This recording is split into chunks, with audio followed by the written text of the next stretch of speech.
sus principales logros, cuáles los lineamientos que ha dado que deberían ser emulados por políticos de Latinoamérica.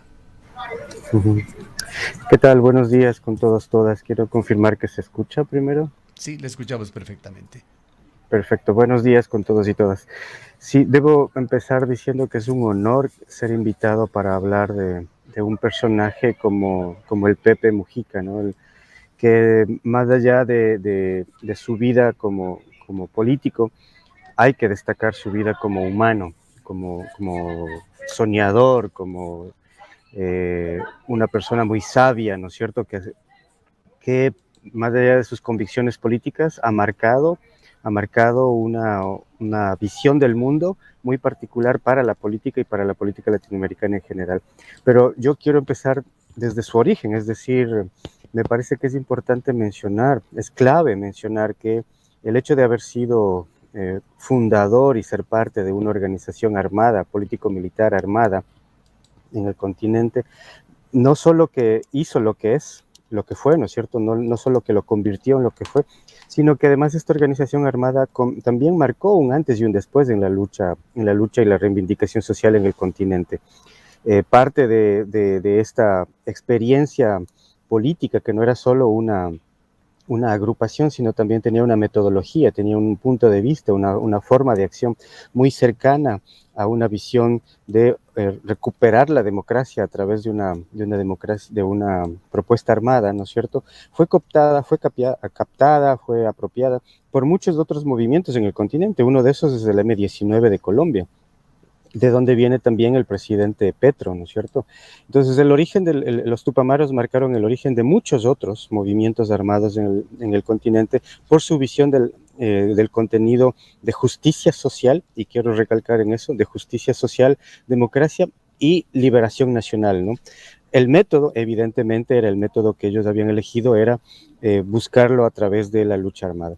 Eso fueron derrotados, se demostró que en Uruguay eso no era posible, fueron derrotados, fueron encarcelados. Pepe Mujica fue personalmente torturado, aislado por décadas, ¿no es cierto?, mientras estuvo preso, y cuando salió, pues, él empezó otra etapa de su vida. Entonces yo quisiera... ¿Cuáles fueron los momentos clave que marcaron esta evolución de guerrillero de José Mujica y que finalmente le llevaron a presidente de Uruguay, y un presidente con prestigio? Sí, a ver, creo que también es importante mencionar que los Tupamaros como movimiento social, ¿no es cierto?, como movimiento armado, impactaron seriamente en la vida, en la sociedad uruguaya.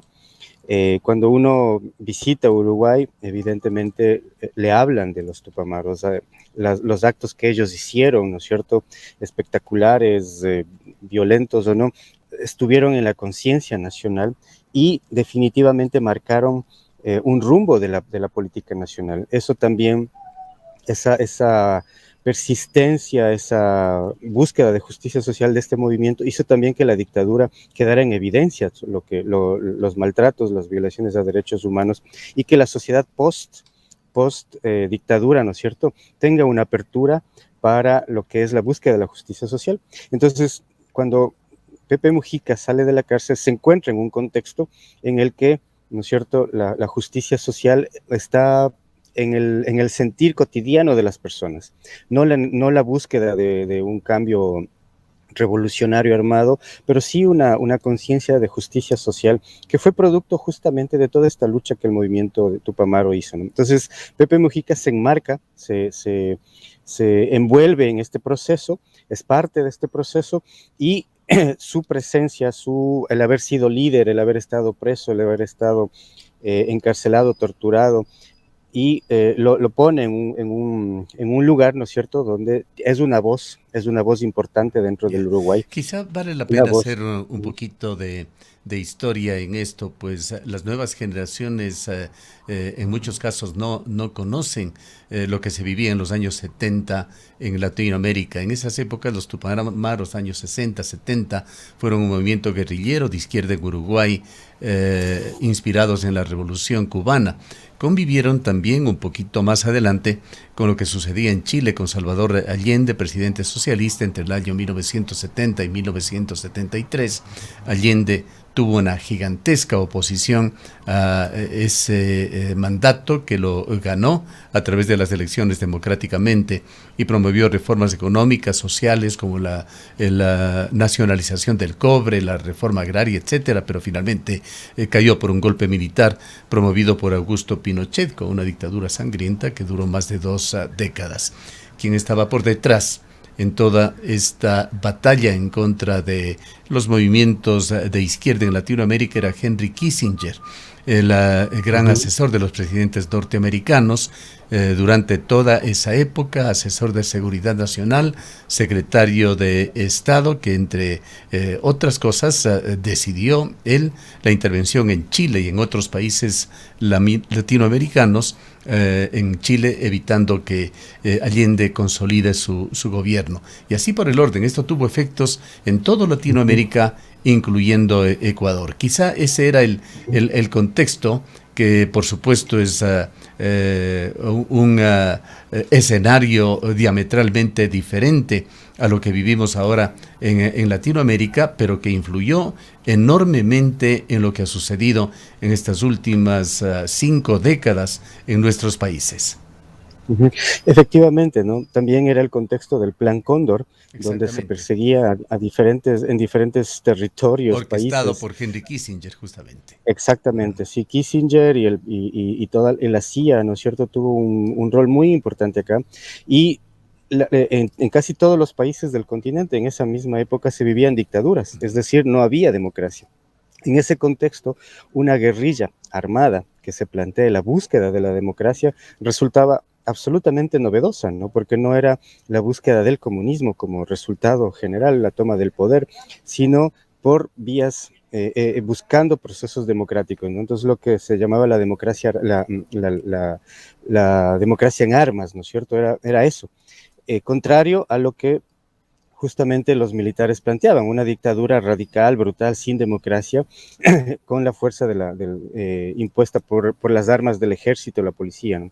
Entonces, en ese contexto, este movimiento tiene un impacto, tiene una fuerza, ¿no es cierto? El discurso de la democracia en armas cala en muchos movimientos que buscan la justicia social en el continente, en especial el M19. Alfaro Vive Carajo también asume esa postura, ¿no es cierto?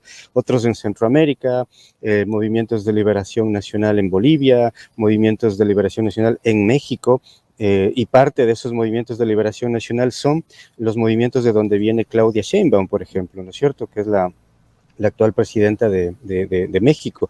Entonces, hablar de Pepe Mujica, no se puede hablar de Pepe Mujica sin hablar del proceso que tuvieron los Tupamaros, del impacto que tuvieron los Tupamaros.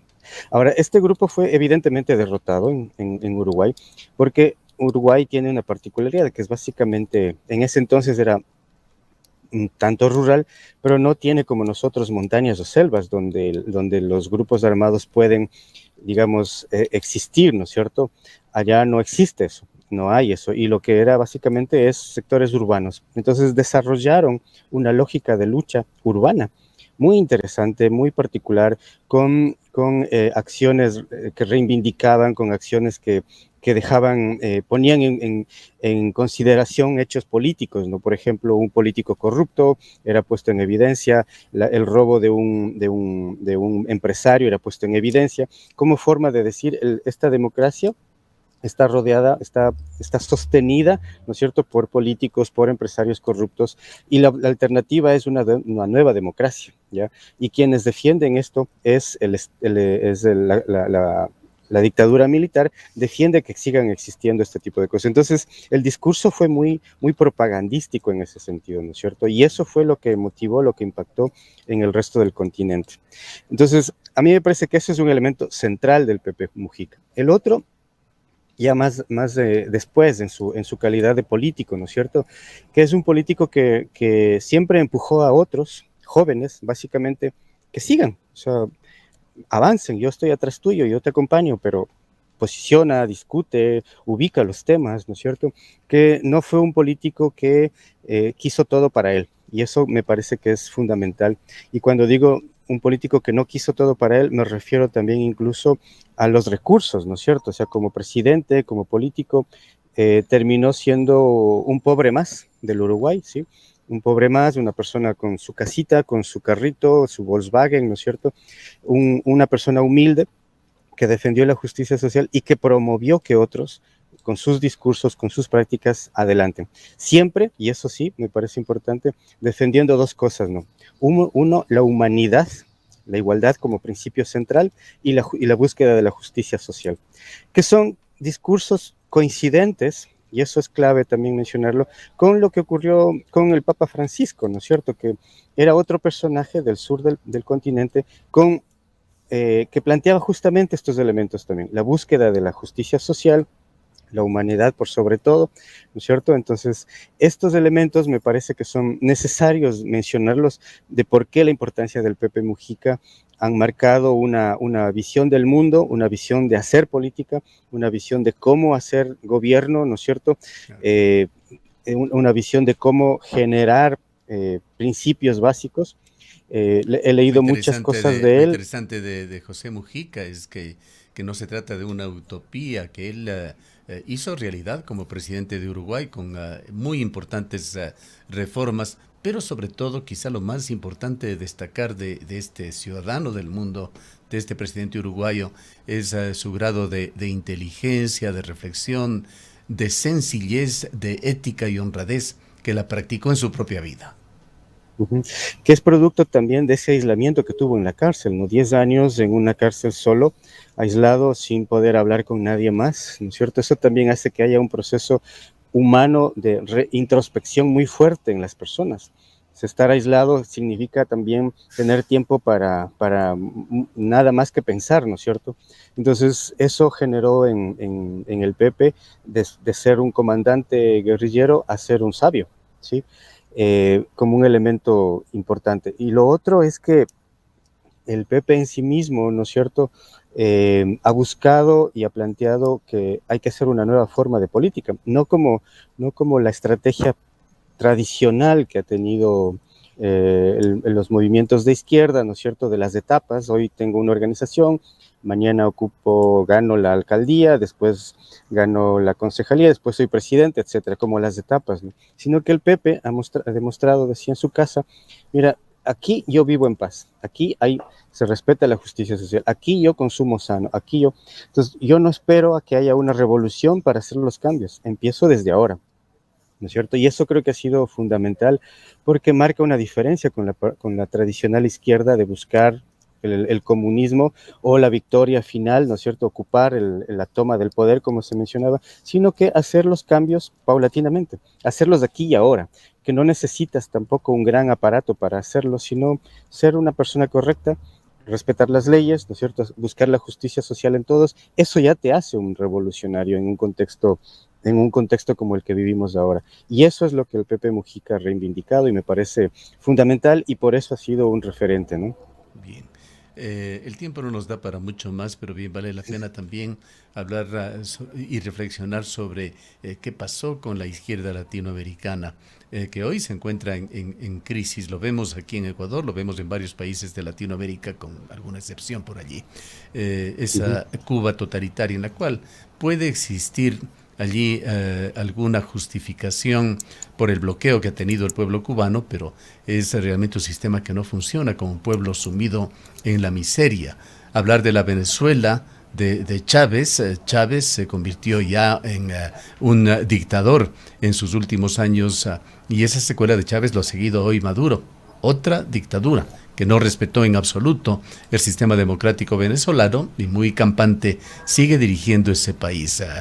Argentina, con el kirchnerismo que ha dejado ingratos recuerdos y ha permitido justamente el surgimiento de extraños personajes como el señor Milei, de quien todos en Latinoamérica cruzamos los dedos porque le vaya bien, pero no es un hombre que despierte muchas simpatías ni confianza. Brasil tuvo sus capítulos también, sobre todo con Dilma Rousseff, terminó ella en medio de acusaciones de corrupción, crisis económica, para no hablar de Ecuador, con el fracaso de los gobiernos correístas, con la enorme corrupción que se dio en el país y que mantiene alejados a gran parte de la cúpula del correísmo del país, o Nicaragua, producto de otro movimiento de izquierda, el sandinismo, también convertida en otra dictadura. ¿Qué pasó? Esto para citar unos pocos ejemplos con esos ideales, esas utopías de la izquierda latinoamericana. A ver, hay dos cosas me parece claves, ¿no? Que es una reflexión pertinente y necesaria y debe partir de una autocrítica como sectores de izquierda, ¿no es cierto? En principio es real que para quienes ocuparon el poder a nombre de la izquierda, el Estado se convirtió en el fin último de aquello que hay que hacer. Es decir, desde el Estado quiero cambiar todo, desde el Estado quiero hacer todo, desde el Estado voy a incluso cambiarme yo mismo como ser humano y como persona y como potentado o no, ¿no es cierto?, beneficiarse del Estado. Cuando el Estado, desde lo que nos plantea justamente el Pepe, ¿no es cierto?, él dice, él no quiso reelección, podía haberse reelegido, él no quiso seguir siendo aquello para lo que ya estuvo, ¿no es cierto? Entonces lo que él decía es justamente eso. O sea, no necesitamos estar nosotros permanentemente en el Estado o vivir del Estado, porque el Estado es una herramienta para el cambio, ¿ya? El Estado no es el fin último, es una herramienta, el cambio está más allá, el cambio hay que buscarlo, pero si te quedas en el Estado, marchas, ¿no es cierto? Y es lo que hemos visto, todos los gobiernos que se acaban de mencionar han sido justamente eso. Y el segundo elemento que me parece fundamental discutir es que la izquierda por lo general ha tenido el monopolio de la utopía. Es decir, nosotros soñábamos, nosotros teníamos un ideal, ¿no es cierto? Una vida mejor, una sociedad sin injusticias, ¿no es cierto? Pero perdimos el monopolio de esa utopía. Ya no la hemos podido, por estos ejemplos, malos ejemplos de los gobiernos que hemos visto en Venezuela, en Nicaragua, etcétera. Esos malos ejemplos han hecho que perdamos el monopolio de la utopía y que ya no tengamos la manera de transmitir una esperanza, ¿sí? Hemos perdido la esperanza. Y precisamente creo que lo que está ocurriendo con Milei, lo que está ocurriendo acá con Noboa, lo que está ocurriendo en otros países, esa derechización, ¿no es cierto?, va a ser el momento justo para ir construyendo una nueva utopía, que nos sirva para caminar, no para estancarnos en un Estado, en un gobierno, que nos sirva para ir más allá, ¿no es cierto?, para no no creer que llegar al Estado es la respuesta final a lo que necesitamos. Entonces, yo diría esas dos cosas, ¿no? Por una, el Estado no es el objetivo final, y segundo, recuperar la utopía. Más allá de los atributos personales que le hemos destacado ya de José Mujica, estaba también esa decisión que tenía muy firme sobre la educación, y ha trabajado muchísimo en Uruguay sobre este tema, trabajó tanto como senador como cuando fue presidente, y también un defensor de la democracia participativa, que lo han convertido al punto ya de su despedida, de su muerte el día de ayer, en una referencia internacional. Queremos agradecerle mucho por su presencia en esta mañana. Gracias también. Hasta luego. He escuchado al antropólogo Eloya Alfaro, quien se ha referido a la presencia histórica de José Pepe Mujica, que terminó físicamente el día de ayer. Su legado, sin embargo, es y será materia de estudio y referencia en Latinoamérica y en su país natal, Uruguay, en forma particular para el futuro.